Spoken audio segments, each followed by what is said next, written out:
Okay, the attendance is on. Please sign in when you can.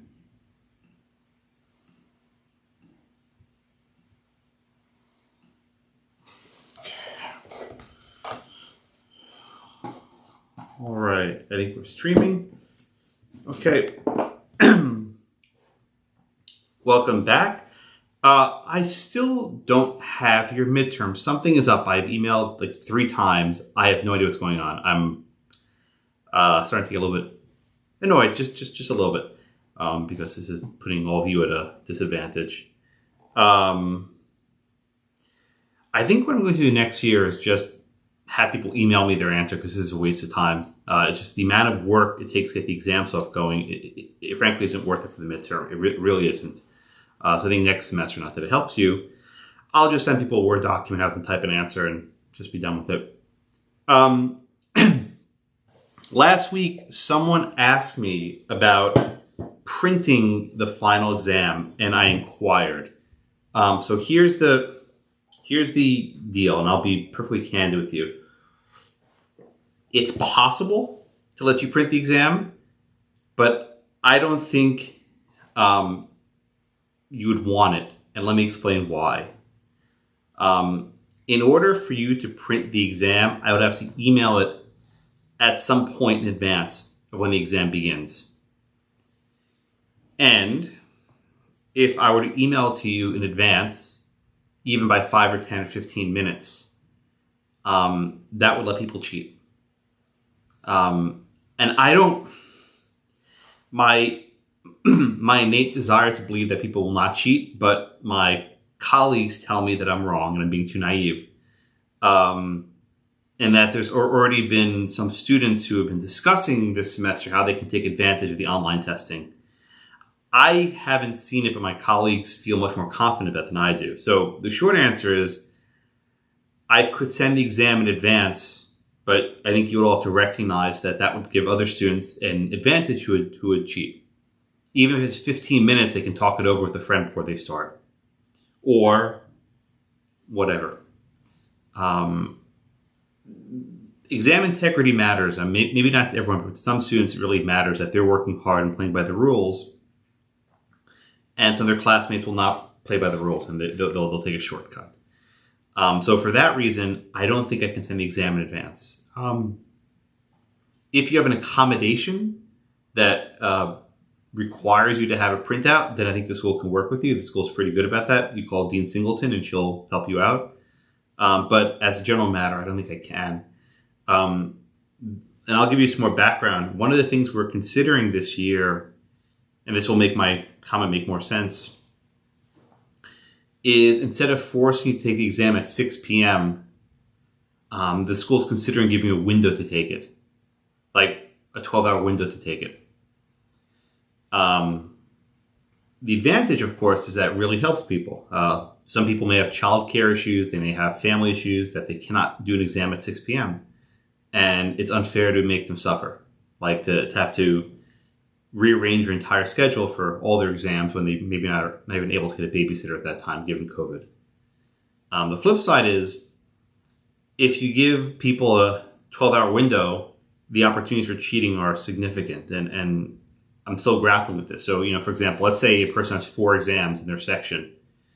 Person A does the first exam at 9 a.m. Person B does the next exam at noon. And person C does it, they basically roll the exams every few hours and they take a 30-minute break to convene and discuss in between. So a study group of 4 people could, in theory, stagger the 4 exams throughout a 12-hour period, thereby cheating immensely.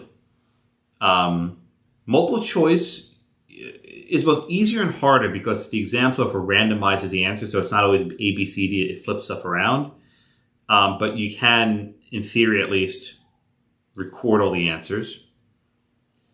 The essay ones are both easier and harder. Easier because it's very easy to share fact patterns, like here are things to look for. Harder because you still have to write an exam.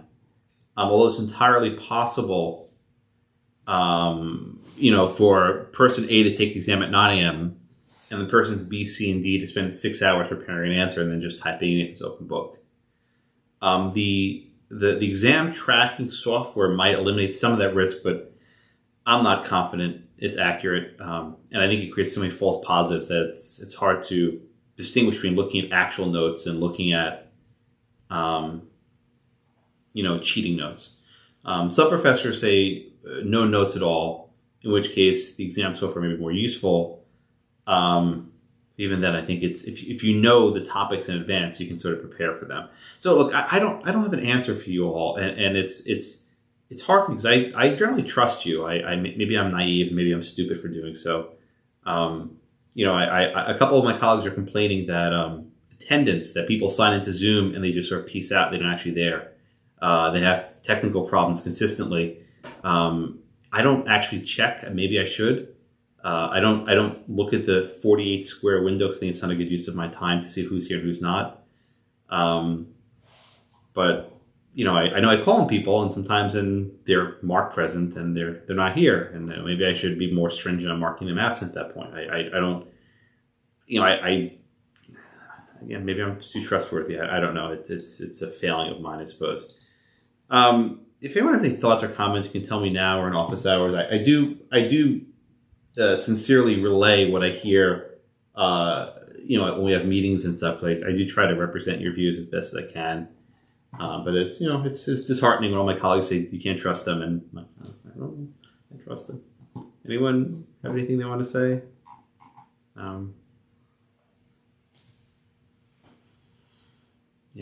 The school governance as running the school this year is so much more difficult. It's like we're building an entire new school on the fly, right? All of our rules and processes have been in place for decades.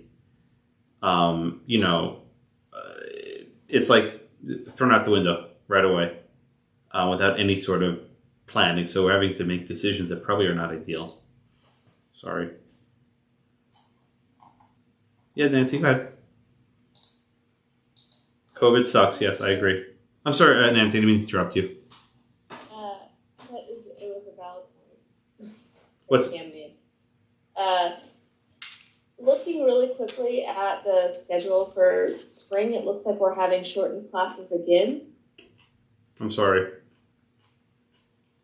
Okay.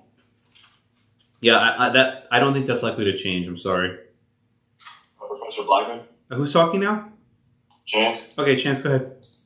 Any word on if they're going to do anything like allow finals to be taken on campus you want, or... Yeah, that is some good news. I think, I can't say 100%, but the faculty is going to recommend the school make space available for students to take exams on campus. The challenge, of course, is I don't think we have enough space for everyone, right? So maybe it's only, a certain number of students are able to take advantage of it, but we're recommending that students be given space on campus. It's just it's hard because the distancing there just aren't enough square feet for everyone, and which makes the requirement to take it at a specific hour even more difficult. If we were able to spread people out over a 12-hour window, I think there's more space on campus for them to take the exam, right? So you see the dilemma, right? You make it more flexible when you can take it, and there's more space, so you can put everyone in the building staggered. But also, you worry about the person taking it at 9 a.m. can go tell his friend at noon what the exam question is, and someone else comes in at 6 p.m. and takes it fresh with all the answers. And there's really no way of stopping. I mean, I think I told you this last year, but people do cheat. We've had instances where students have snuck into classrooms beforehand and taped stuff under a desk such that when they go to the classroom, they can, pull it out. I mean, who does that? But people do it. And in fact, I think the school now locks the classrooms during exam week. I heard a story. I can't know if it's true or not. Someone actually taped something to the bathroom stall under the toilet paper thing is, right? A note card or something. I mean, who the hell's that stupid? But, people are self-destructive when they are panicking and they do dumb things. And when a small number of people do dumb things, I think it punishes the class as a whole.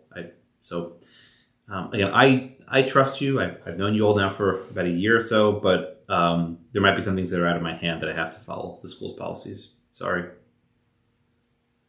I do appreciate the questions. And if you want to ask me after class, you're a little shy or whatever, don't want to do it public, that's fine. I understand.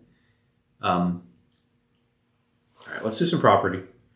All right, we are going to wrap up our discussion of covenants today.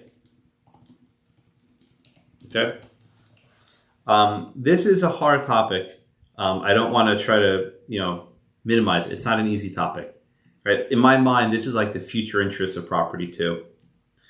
And I gave you this sort of worksheet on servitudes in the class notes.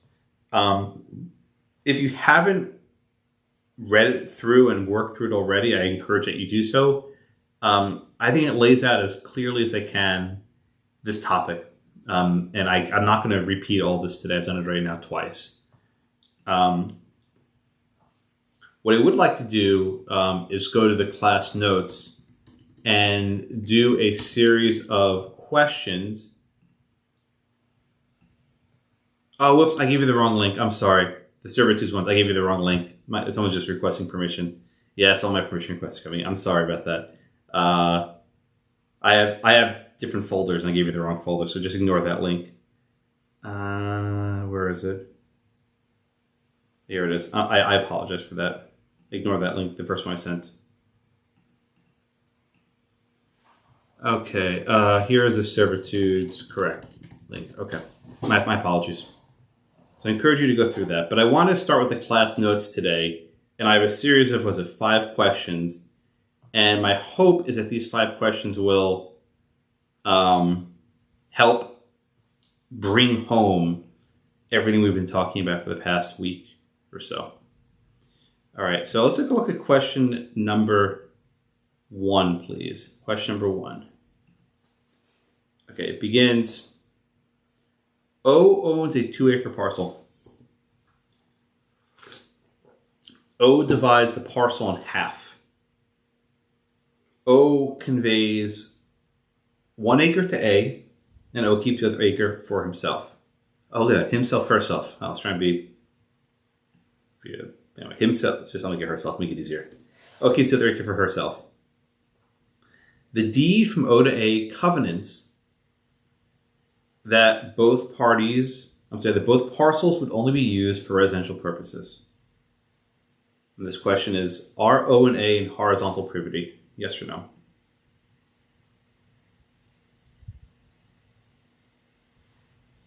Okay. And could someone just raise your hand and tell me who's next, please? Okay. All right, Jenny, walk me through. What's the answer to this question, please? I said yes. Okay, tell me why. Because the covenant was created at conveyance from O to A. Good. Which is the definition of horizontal privity. What kind of privity they're in? What's the technical term?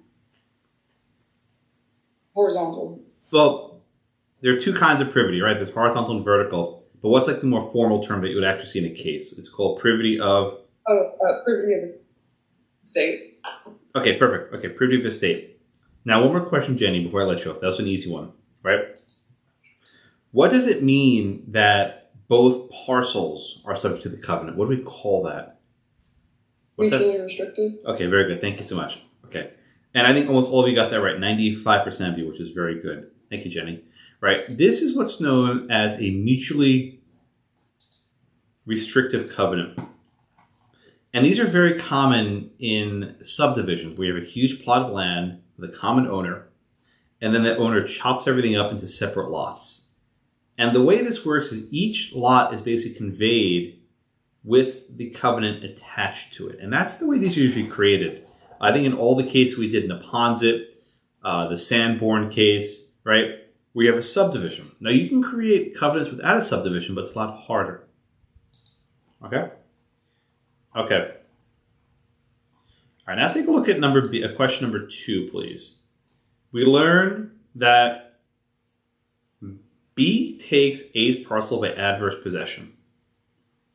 And then the question is, are A and B in horizontal privity?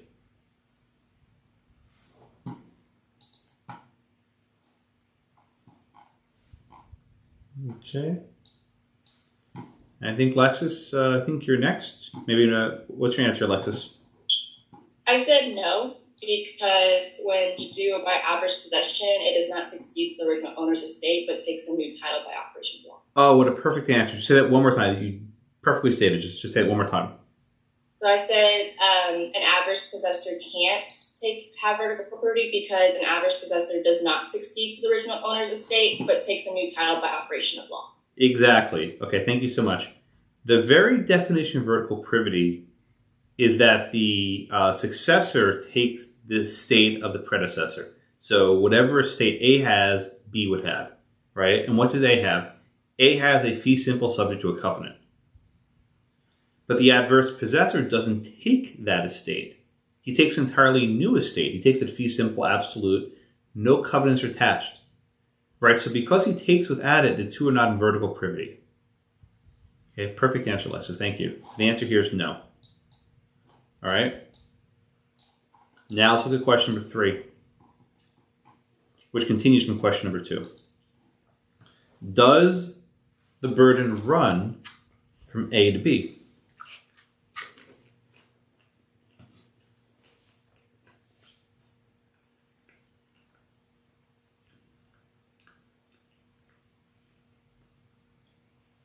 I think Tim is next. All right, Tim, what's your answer here? Oh man, robot voice. Say that again. Oh man, you want to just type in the chat? I really can't hear you. I'm sorry, Tim. What's your answer, A or B? Okay, B. That's right.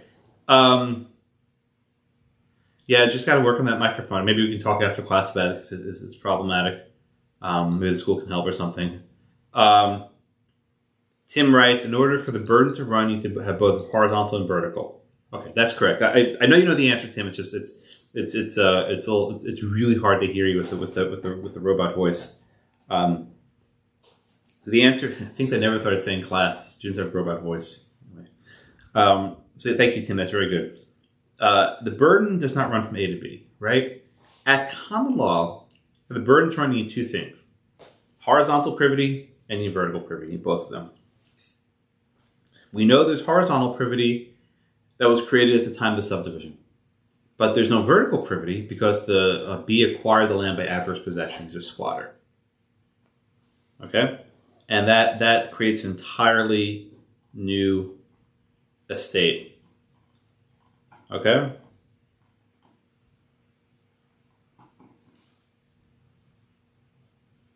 All right, so now here's the next question. This is question number 4. Let's try this one. Does the benefit run from A to B? Yes or no? Does the benefit run from A to B?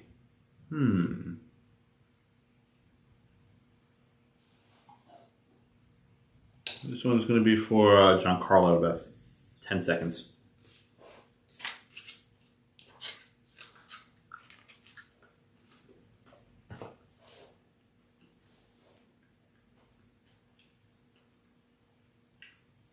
All right, Giancarlo.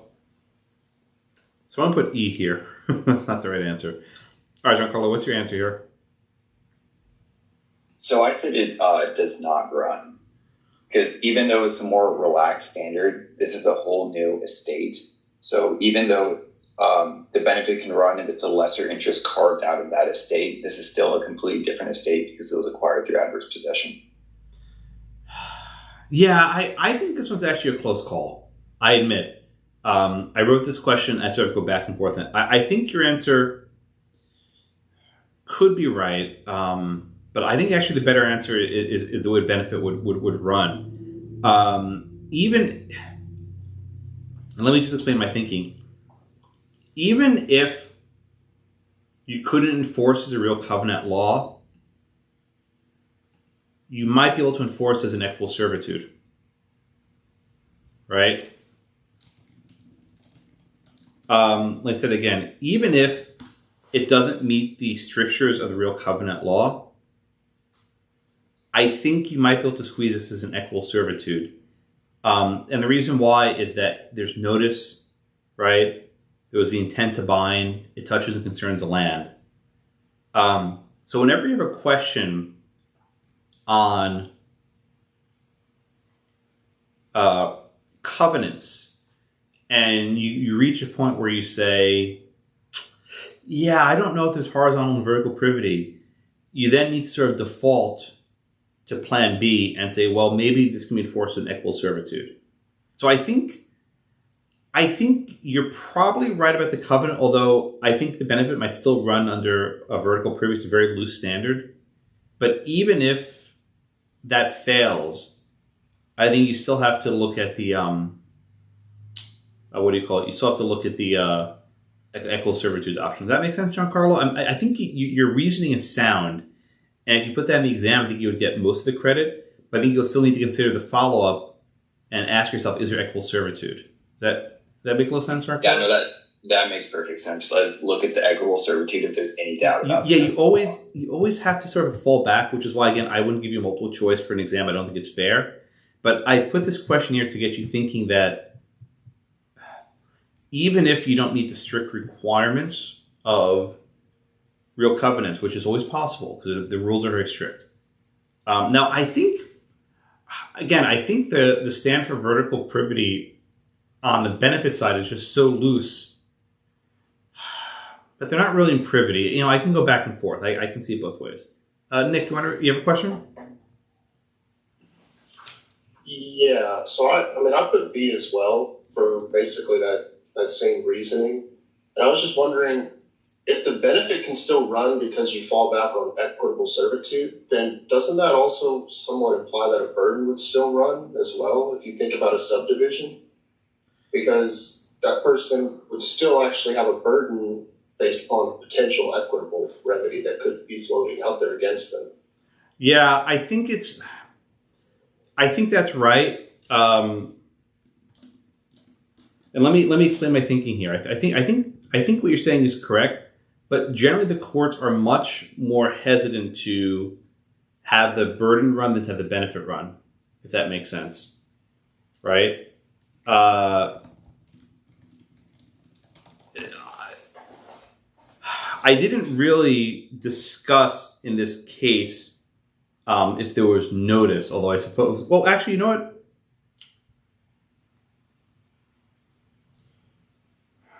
Yeah. I think just the hesitations of courts are more stringent upon the benefit running than the burden. I'm sorry, about the burden running. But I think you could perhaps... Yeah, I guess for number 3, you could say as well, the equal servitude, you can make the argument as well. I think it's just harder to make for the benefit side. I'm sorry, the burden side. Fair point. Which is why these questions are always tricky. Right? Because any question can always default back to an equitable servitude. Take a look at number 5, though. That actually may clarify your thinking a little bit. Take a look at number 5. Where is it? Here it is, number 5. Okay, so now we learn that B opens a restaurant.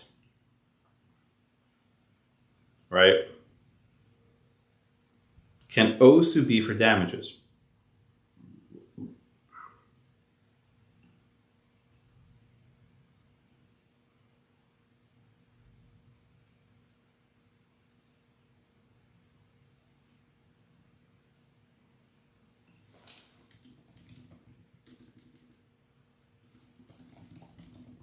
Okay, who else was up to next? I think it's Jasmine here?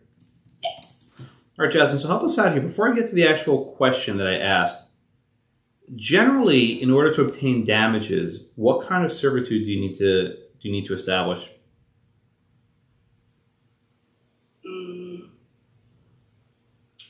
The by estate, privity of estate. I think you're answering a different question. We talk about remedies, right? What are the 2 primary types of remedies we think about when we're dealing with servitudes, Jasmine? The injunction. Okay. Injunction number 1, and what's the second one? Equity action. Well, okay, you said injunction, right? What kind of servitudes let you obtain an injunction?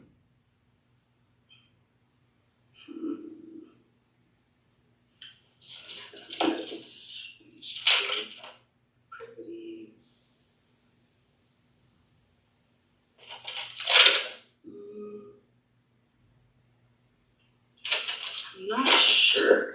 Well, generally, think of contracts, right? Or any case, right? In any of your classes. What are the two major categories of remedies if someone does it wrong that you can get, right? So if I breach a contract, what's the usual remedy? Damages. You can get money or you can get an injunction. Very good. Okay, so you can have award of damages, that's money, and an award of injunction. Okay. Mm-hmm. What kind of servitude would let you claim damages? The real covenant at law. Exactly. Okay. And what kind of servitude lets you claim injunction?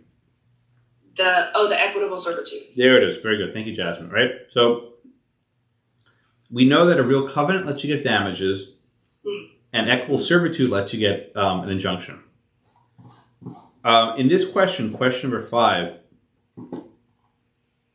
is B burdened by real covenant at law? B, no, because he was the adverse possessor, so he didn't get the full interest. Exactly. So can B get damages? No. Okay, perfect. Oh, could B get it? No. Okay, I'm sorry. Well, could O get? Oh, you meant O, right? Yeah. You know what I meant too. Yeah. Could O get damages? The answer is no. Very good. Thank you, Jasmine. That's right. B. So this I think may shed some light on Nick's question before. At least at common law, whether you fall to an equitable servitude or covenant largely will dictate your remedy. Because the courts of equity could not grant damages. And the courts at law could not grant injunctions. Today, it's not as much of a big deal because the courts have merged, but unfortunately, you need to know these common law rules. I'm sorry. But they're tricky, right? I think the adverse possessor kind of wrinkles things up because it's a totally new estate. So that's why I tried to throw a little wrinkle in there. Does that clarify things a little bit? Nick, does that make a little clarity for you? Yeah, a little bit. A little bit, yeah. I know, it's fuzzy, right? Okay. All right. Any other questions on real covenants? Yeah, Jordan, go ahead. I just want to make sure with this last question that I kind of understood correctly. Under that question, would B be able to get an injunction? Oh yeah, no, I should ask that follow-up question. That's actually a good point. Well, I think the answer would be yes, if there's notice. Right? So let me just repeat Jordan's question so everyone understands it. In this example, B adversely possesses Blackacre, right? So there's no vertical privity. But if B had notice of the covenant, I think a court might actually be able to enforce an equitable servitude, saying, look, you acquired this, you knew about it. I can't enforce a damage award against you, but I can enforce an injunction. I think it'd be a strange thing because, you're an adverse possessor, right? You come in all hostile, but you're still subject to that restriction. I think in equity, I think a court could actually do it. It'd be a weird thing, but I think it's possible. It'd be a very good question. You know what? I should add that question for next year when I do this list of questions. I'll make a note. Thank you.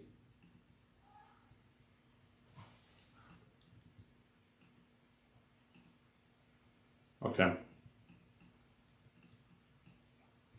All right, Nick, go ahead. And then Grayson's on deck. So I guess the part that's still fuzzy for me is when you just say does the burden run versus does the benefit run? It kind of runs differently based upon equity versus law. And I mean, is something like at law or the burden at equity, is that a way we could distinguish? Because technically the equitable one's going to run no matter what, because it's always potentially there to fall back on. But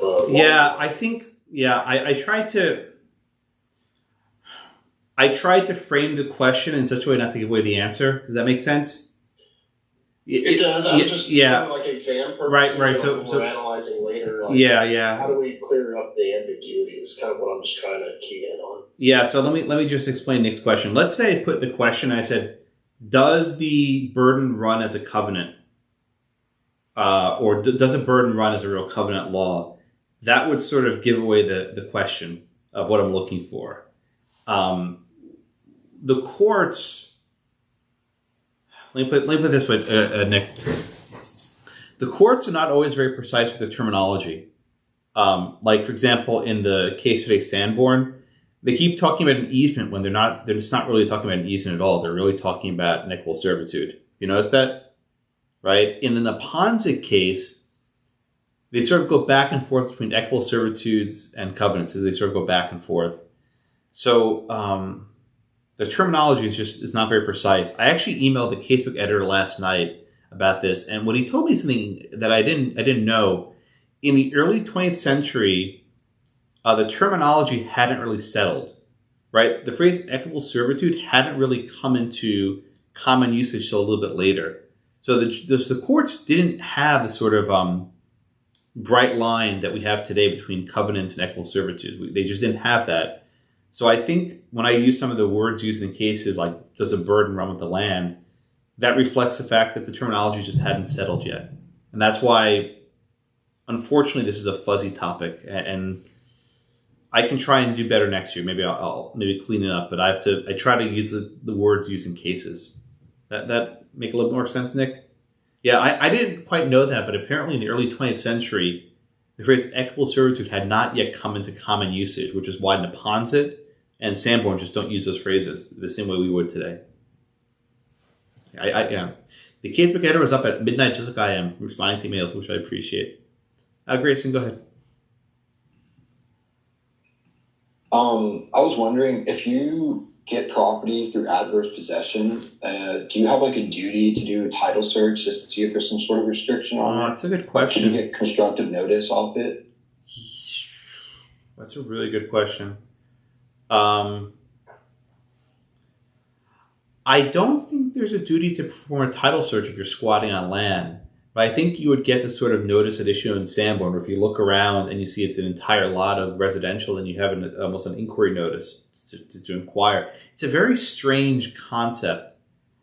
But you can imagine that you have a subdivision of 100 lots, and then one guy adversely possesses one lot. The courts are not going to let you able to waste dump on that subdivision because you squatted. They're just not going to let it happen. So they'll probably put an equitable servitude on you. But if it's just like one other lot, because it's just one. That's harder. That's harder to claim notice. That's why I hedge if there's notice. Okay. I think it's harder to claim notice in those cases. But I think you're asking all good questions. Like, this was on an exam. You say, well, because there's not enough evidence of notice, you can't enforce as an equitable servitude. That's a fair point to make. But you're asking all very good questions, which are making me feel, I think, confident that this is something that's at least clicking. Even, in law school, if something seems fuzzy, that's not a bad thing. That means you understand it well enough to see the holes, which is actually good, right? If you look like, this doesn't make sense, versus, what the hell is Blackman talking about, right? That's where your last was like, what the hell, these diagrams? Now it's like, no, this doesn't make sense. This is not lining up. Good. If those are your objections, then I think you're in a good place. I have a question. Is that Sarah?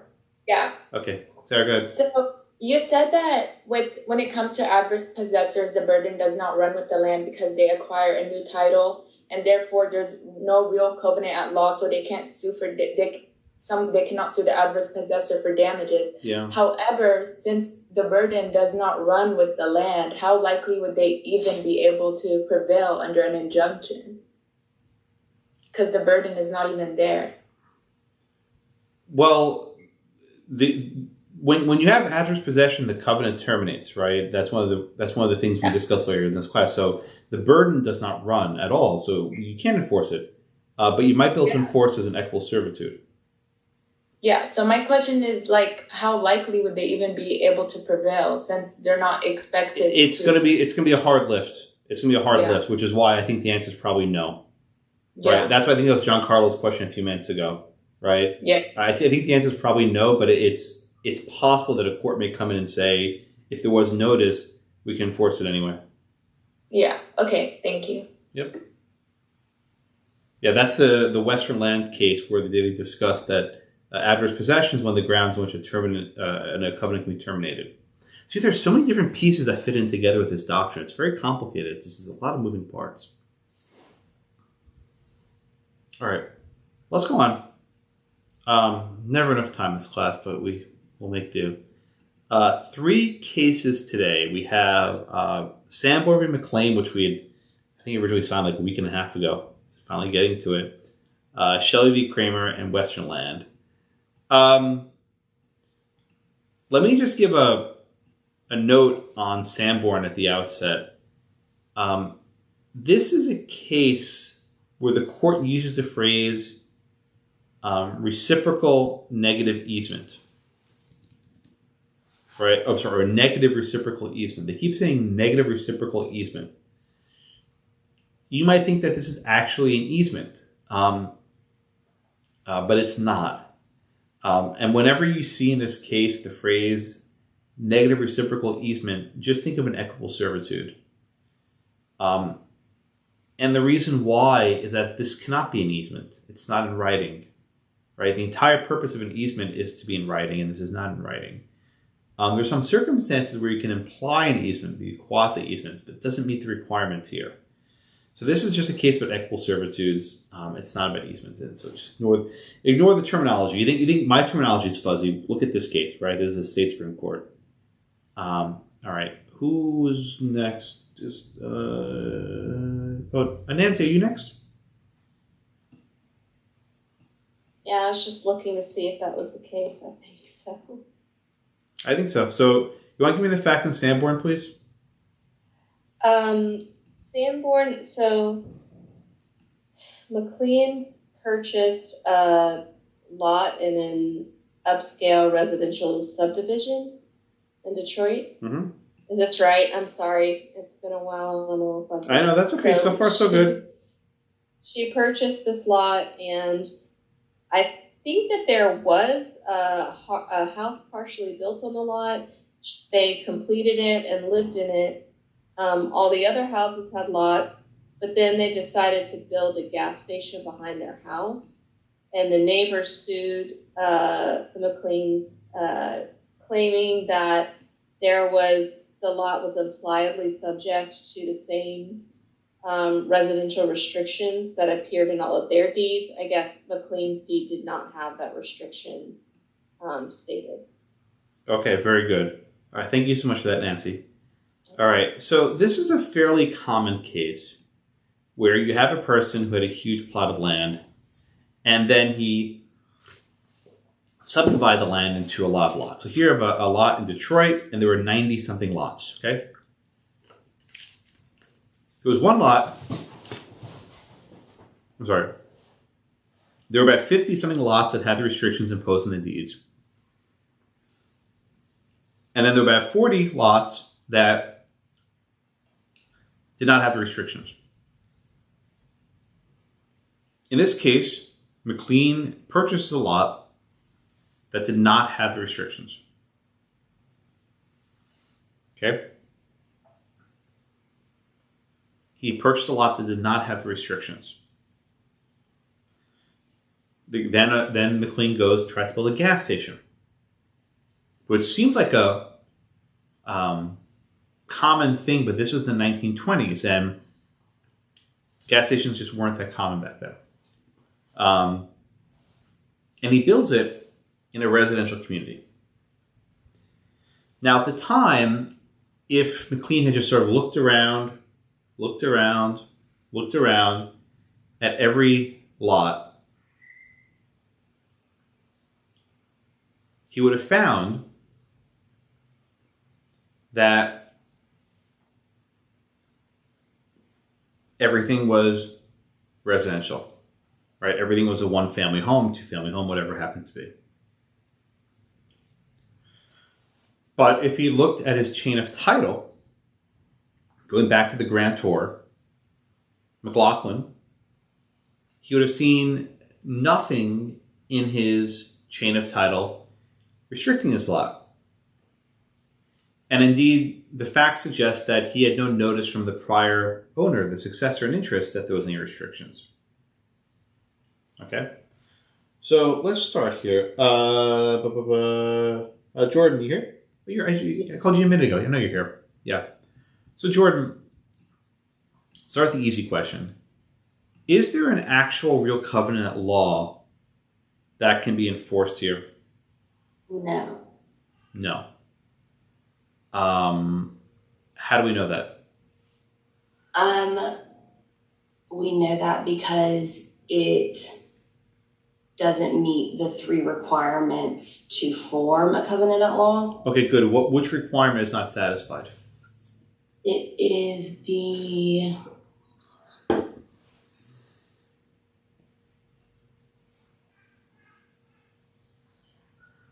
Would it be the privity of estate?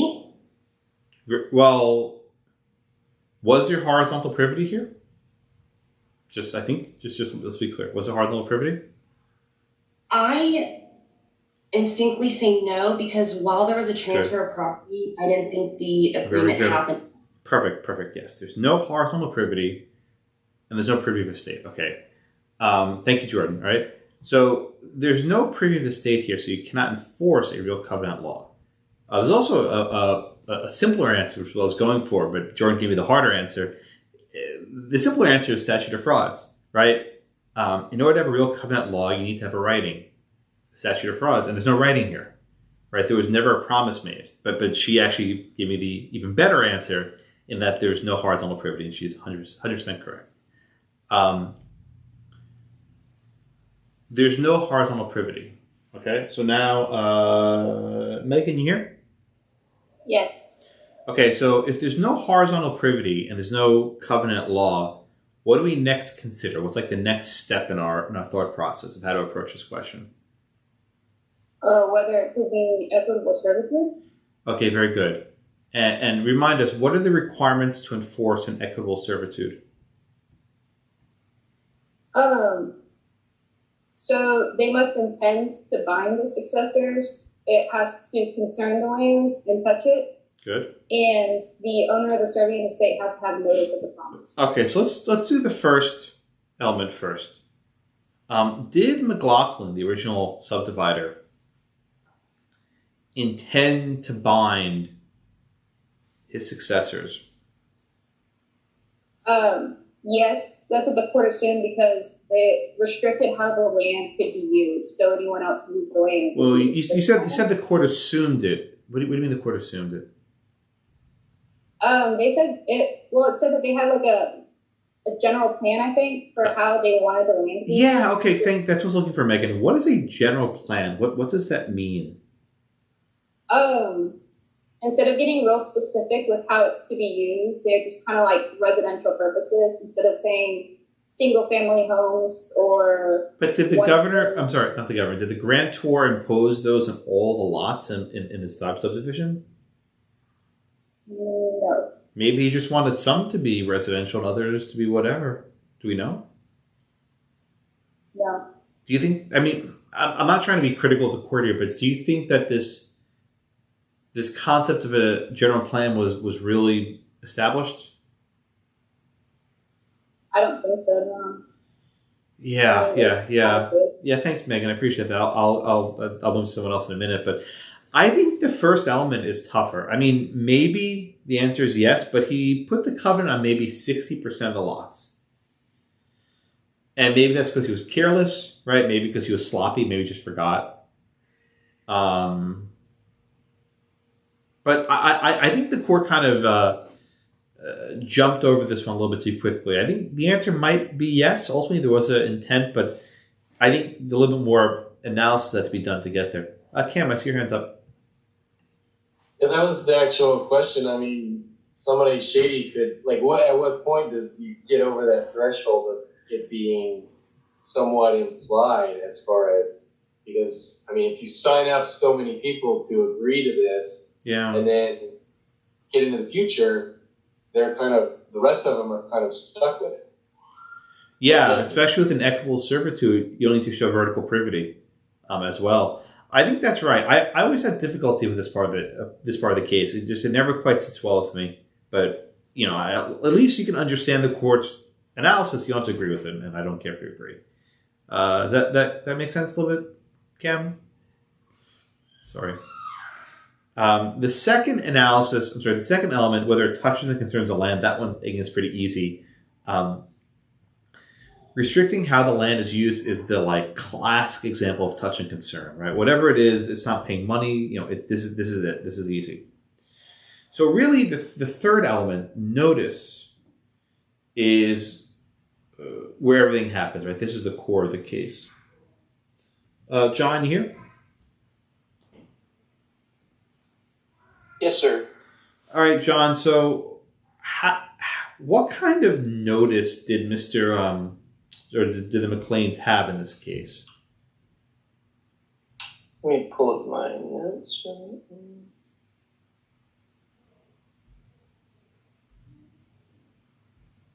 He had a constructive notice. Okay, refresh your memory. They were in the neighborhood. No, just hold tight.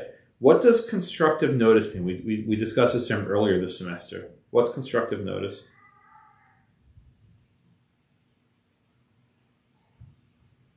So they should have known because there were no other gas stations in. What is? Forget today's class. What does constructive notice mean? Just forget today's. The sort of unique fact pattern. There are facts that exist that make it so it's obvious. But with constructive notice, what should you be researching? Are you looking around your neighborhood? What are you looking at with constructive notice? Yeah, I would say so. I'd say you're looking around your neighborhood. You're evaluating the sorts of buildings that are being erected around this subdivision. Not exactly. Nikki, you here? Yeah, I'm here. Nikki, help us out. With constructive notice, what is it that you're looking at usually? Oh, I'm sorry. Your voice just cut out.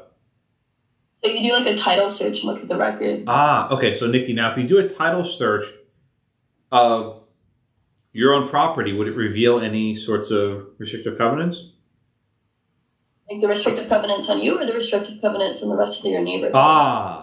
So what sort of title searches should McLean's have done here? Title search on his neighbors. Bingo. Yeah, thank you. I think your mic cut out, but I'll just repeat what you said. Thank you. Under the Michigan court's ruling, constructive notice means that you should have performed a title search on your neighbors. Now, you don't know your neighbors' names. I mean, maybe you know who they are because you asked them, right? But what you do know is the common grantor. And you know that the McLaughlins chopped up their lot into 91 acres, into 91 lots. And you would have constructive notice of, I am surrounded by residential neighborhoods. Maybe it would be a good idea to check the restrictions in other subdivision properties, right? Think about the import of this ruling. It puts a huge burden on a buyer. If you're buying a property in a subdivision in Michigan, you are now on constructive notice to search not just your own title, but every title of all 100 lots. That's a lot of work, isn't it? That's a huge burden. That's what the court says. In other words, we don't buy a subdivision and complain about it. If you buy a subdivision, you're stuck with it. So the court says that there's constructive notice, and the court also says there's inquiry notice. And this is a very strange type of inquiry notice, right? It's, everything's residential, so maybe I should ask my seller what's going on. So in any event, the court says, if you're moving to a subdivision with everything is residential, you have a duty, either constructive or inquiry, to figure out why that's the case. And if you fail to do it, you are not a bona fide purchaser for value. You had notice. And then you cannot claim protection. You are subject to the servitude. So in the end, the court enforces the injunction against the McLeans. Carissa, yes, go ahead. So is that a modern rule, or would that be more common law? Like, would that be majority, or I guess more majority? I have to admit, this is a bit of a wrinkle for me. I think it's more of a modern rule. I think a common law, I think this would be a tough covenant to enforce. I did covenant. See, I did it. I think this would be a tough equitable servitude to enforce because it takes the notice. I'm sorry, it takes the concept of notice so broadly. I think this is a hard one to enforce. I mean, generally you have a duty of due diligence, right? And what the court says is if you're moving to a subdivision, your duty of due diligence means you got to look every single property in the lot, which is a ridiculous amount of work, but that's where it is. That's easy to do in cities, but when I think about small towns where things are more integrated, it'd be a little bit harder to figure out. Yeah, maybe because there's a common grantor, it's not that hard, but it's still a burden for the buyer, without question. Chance, go ahead. Yeah, your wording was if you're moving to a residential subdivision, but what if you're already in there and the subdivision crops up more around you that has these restrictions? Well, that's a good point, right? Because we'll just call it Blackacre, right? McLean purchased Blackacre in 1910, but originally Blackacre was purchased in 1893. At that point, only a handful of lots were put under the covenants. So what if the original owner was there in 1890, whatever, he never moved away, and then all these other restrictions were added later, is he now bound by it? I think that's problematic. I think this case only works because by the time McLean moved in 1910, more than half the lots were divided with the restrictions. If the original owner was there from the 1890s, things would be harder ruling. Does that make sense, Chance? Okay.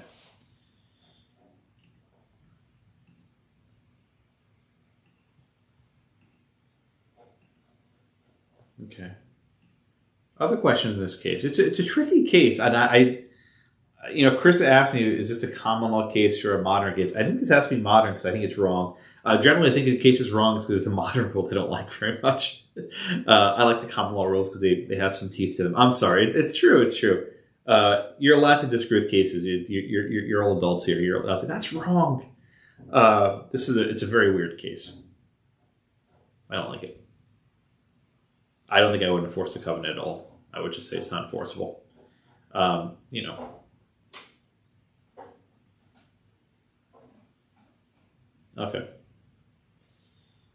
Questions on the first case, Sanborn. All right. Yeah, Dana. So, in terms of the exam, would you like us to use this as just the, I don't know, look, I think, Dana, I think you could use this case as an example of what of how constructive notice can work. I think it's a fair case. I think you could say that, if you move on to a lot and they're all residential, that should put you on notice to search. I'm just not convinced it was actually a general plan here. I think that it's really hard for the servitude to work. But I think you can use this for what constructive notice looks like. Yeah, that's fair. Okay. Because to me, it just seems like it raises the bar on your due diligence. Oh, seriously. Yeah, no, seriously, it does. It's a much bigger burden for the buyer. Much bigger burden for the buyer. Look at that. It's true. Okay. Well, thank you. Thanks. Yes, Nikki, go ahead. So I'm having trouble, I guess, reconciling this case holding with the one from, I don't remember the case. It was the Elliott with the 2 T's. Oh, yeah.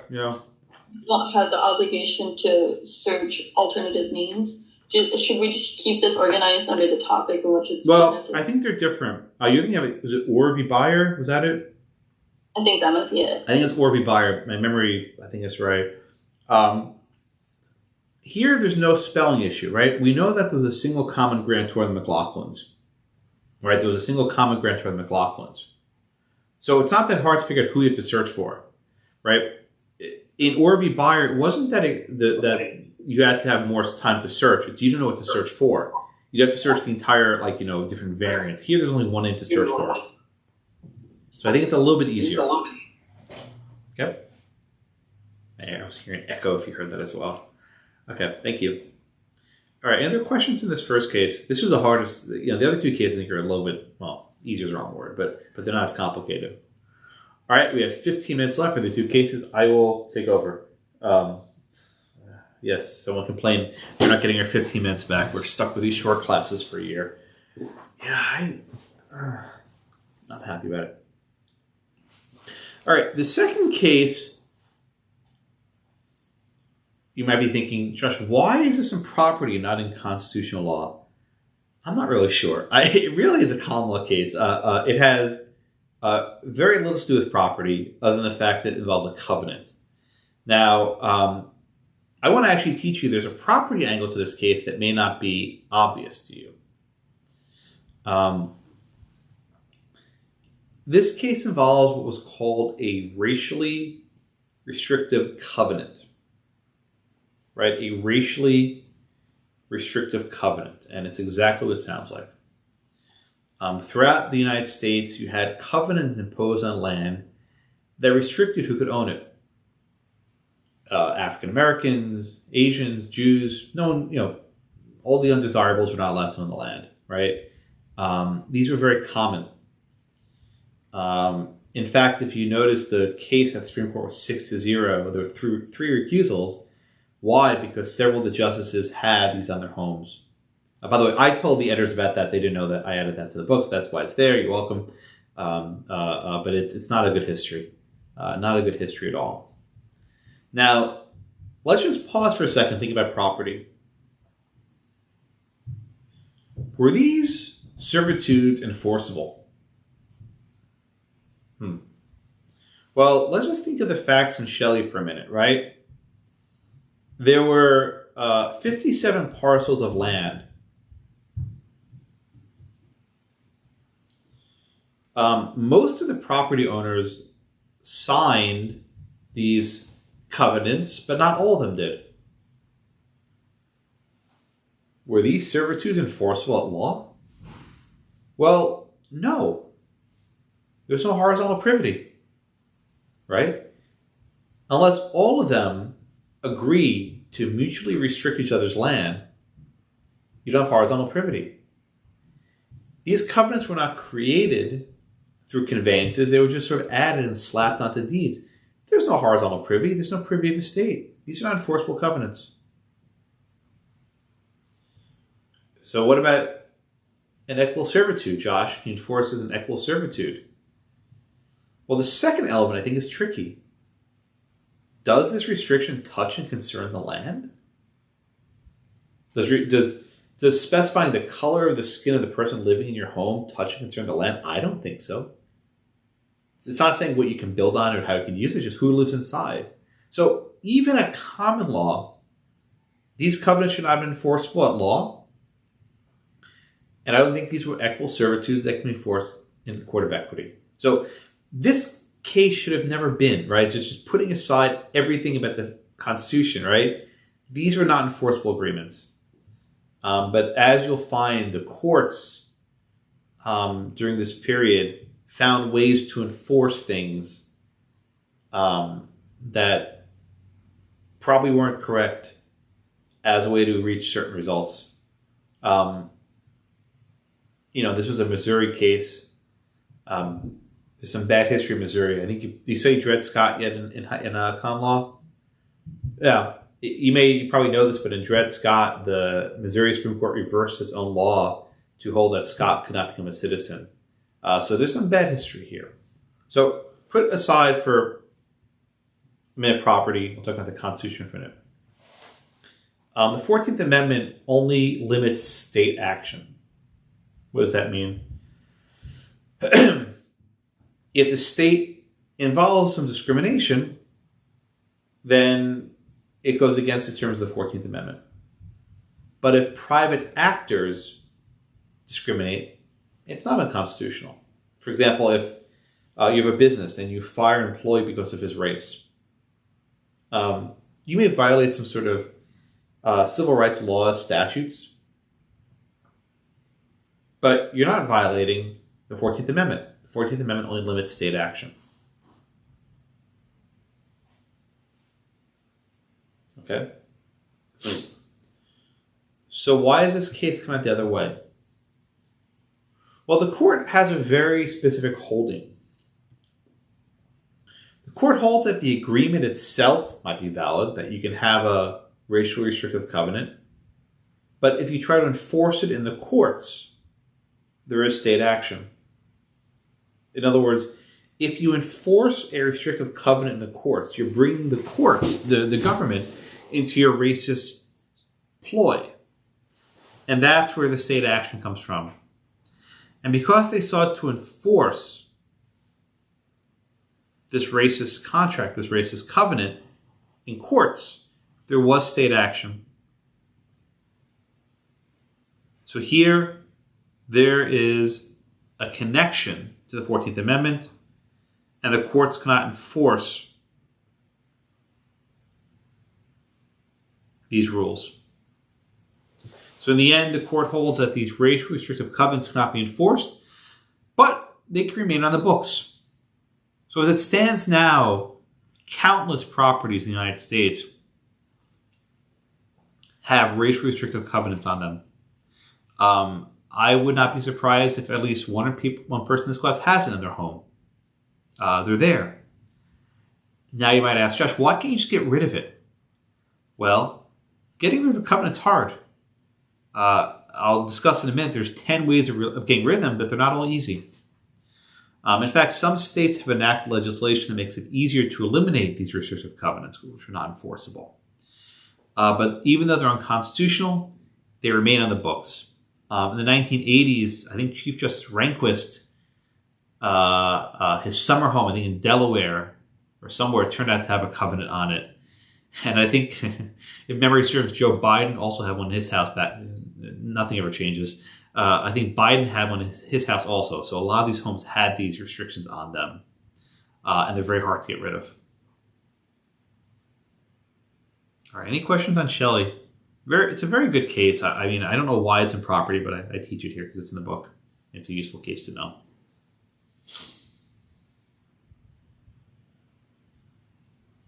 Good evening, Shelley. All right. Let's move on to the last case. The last case is designed to teach how hard it is to terminate a covenant.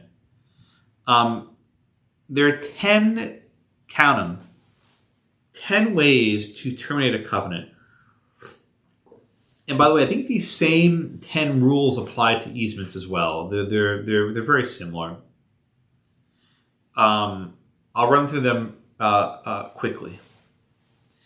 The first way to eliminate a covenant is what's called the Merger Doctrine. If the same person acquires both the dominant and the servient estate, the covenant goes away. Right? You cannot restrict yourself. The covenant dies. The second method is called release. And release is a contract term, right? You can release someone or excuse them from a covenant. You just say, I am releasing you, right? You know, genie, you are free, so to speak, right? Sorry. It's a very common tool, but it's not required. You have to basically pay someone to release it. There's a third doctrine called acquiescence. Acquiescence is a term that you'll hear in the law means when you give in. You know, let's say that there's a covenant in this division and, you know, everyone violates it. And then suddenly your neighbor starts to violate it and you hate your neighbor, you start suing him. Well, if you let other people violate it, you can't go against one disfavored neighbor. Okay? Next, there's something called abandonment. Okay? If you fail to enforce the covenant for many years and there's no strict requirement, you actually are deemed to have abandoned it. Next, there's something called latches. It's spelled L-A-C-H-E-S, latches. It's kind of a funny word. It's similar to abandonment, but it's not quite as stringent. If you wait too long to bring a lawsuit, right? If you wait too long to bring a lawsuit, you're deemed to have basically given up on the claim, right? You can't let a claim sit around forever. This is a very common equitable doctrine. It's not quite as strict as a statute of limitation, but it operates in a similar fashion. Okay. Oh, I forgot unclean hands. Right. This is a common one. That's why I knew my count was off. Unclean hands. If a person had previously violated the covenant, he can't sue someone else for doing the same. So if I've been building gas stations on my lot forever, and then my neighbor builds a gas station, I can't sue to stop the gas station. Right. That's a no-no. We always have Estoppel, our favorite remedy that always seems to pop up in every single context. Right? If you detrimentally rely on a promise and that promise is violated, the court can enforce the promise. Then we have the sort of a new one, right? We have adverse possession. Right? If the government acquires your land through adverse possession, eminent domain, right? I'm sorry, I inverted the two of them. If the government acquires your land through eminent domain, a taking, the covenant goes away. If a squatter acquires your land through adverse possession, the covenant goes away. If a squatter obtains a prescriptive easement, that can actually kill the covenant in some rare circumstances. Okay? And there's a 10th restriction, what's called change conditions, which is a subject of the last case, which is pretty easy, right? If the character of a neighborhood has changed so much that a covenant no longer makes sense, the court will end it. So let's say you originally have a land that zoned for industrial use only, right? And then, all these homes start sprouting up around it, and you need to only have homes. The court may say, this is wrong. We should let people have homes in this area, right?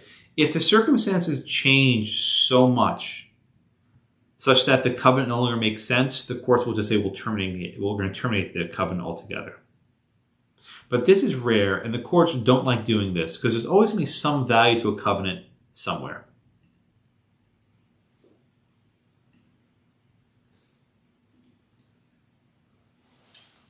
Okay? All right, so the holding in in Western Land v. Truskolaski is that the courts are very hesitant to rely on the changed circumstances doctrine to terminate an easement. Anthony, go ahead. I was just wondering if discriminatory covenants are not enforceable.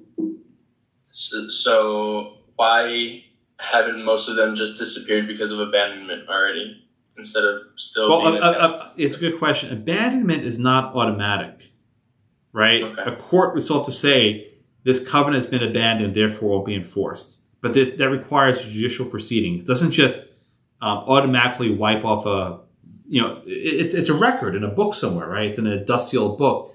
And you have to actually take steps to remove it. Okay. Makes sense? It's a good question.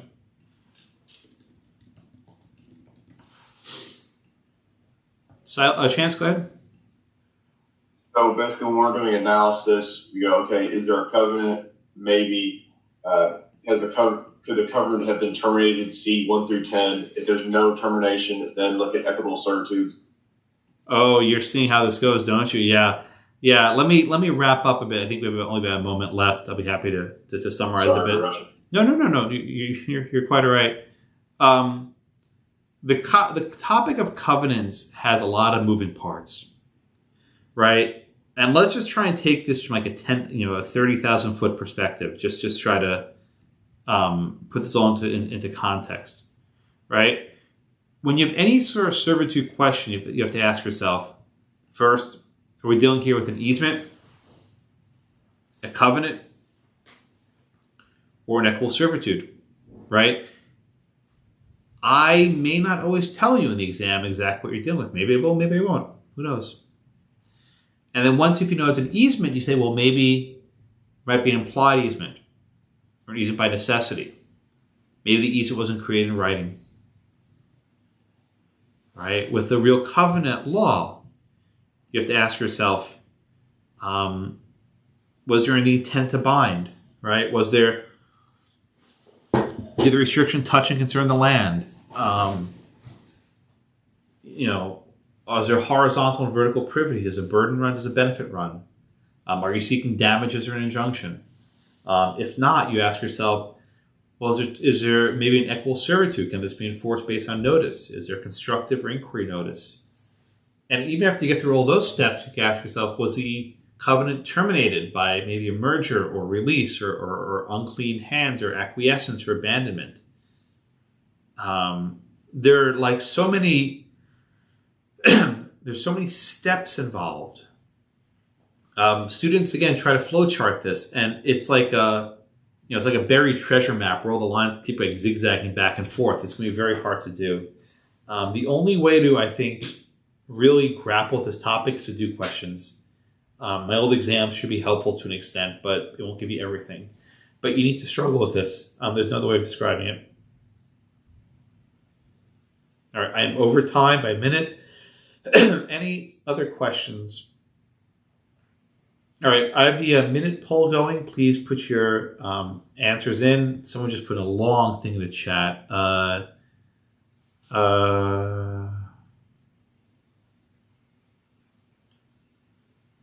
Okay. 10:15. Oh, thank you, Nick. You're right. I'm so sorry. My other class finishes at 12:10, and I always have this inverted. Someone just put in the chat. Let me just read it because I think it's a good question. Has there any conversation about allowing students and others who are at less risk to come to class without distancing? Yeah, the answer is no. Unfortunately, it's not all about you, right? There is no low-risk person because, as the school says, everyone is at risk because you get in the bus to go home and, you ride the metro and then you go to the restaurant and whatever. I think the short answer is at every juncture, the school is taking every precaution imaginable. I mean, they just had 13 graduation ceremonies. You see this week? 13 graduation ceremonies. It's stunning, the amount of work they did. They cleaned the building after every single ceremony. Very impressive. Chance. Yeah, I don't know when things go, back to sort of normal. I have no idea. But I'll just keep doing what I do, and we'll keep learning as best as we can. So I totally screwed up the time. I'm sorry. Is there another question? I didn't mean to rush you. I apologize. Please. Do you have any other questions? Yes, Allison, go ahead. This isn't a real question, but I can't see anymore because of the minute poll, but I don't think you marked the correct answer for number 4. Oh. On the poll. Hold on. 1 second. Okay. Which one's number 4? That was I can't see anymore, sorry. That's okay. Let me do it right now. Oh, does the benefit run? Yeah. I just looked back at them, so I like to know which one's correct. Yeah, I'm not even so sure there's the right one. That's why I didn't mark it. I think I'll mark them both correct. Okay. I marked them both correct. Is that good?